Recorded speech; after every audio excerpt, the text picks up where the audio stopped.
Neri versus Casimero na. Cancel si Oguni. Japanese, gusto i-cancel Inoue versus Tapales. Unnecessary daw ito. Eto na mga lods, tungkol sa post kahapon ni Luis Pantera Neri, natatapusin daw ang taong kasalukuyan na maglalaban sila ni Janriel Cuadro Alas Casimero. Na-excite ng gusto mga hapon tungkol dito mga lods. Napakadaming nag-react at nag-share ng post na ito ni Neri.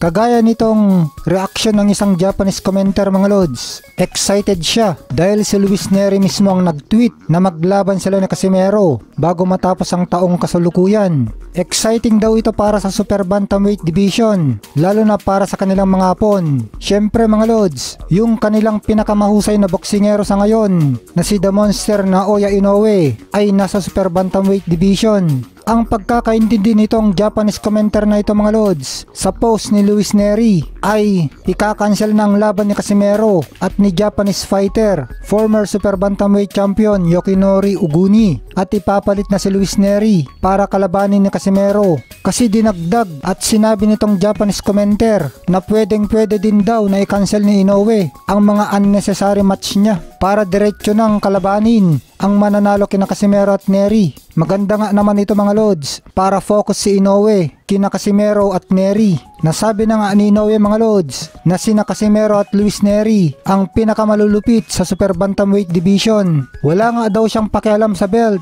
Ang gusto lang niya ay makalaban ang mga pinakamalulupit sa Super Bantamweight Division para sa kanyang legasiya. Syempre alam na ng lahat na ang inaayos na laban na sunod ni Naoya Inoue ay itong kay Marlon Tapales para sa undisputed fight nila bago matapos din ang taon na ito. At itinuturing nga ng Japanese commenter na ito mga lods na unnecessary fight o hindi na daw kinakailangan na laban para kay Inoue itong si Tapales. Pwede na daw na i-cancel na lang ito ni Inoue at labanan na lang ni Inoue ang mananalo kina Casimero at Neri.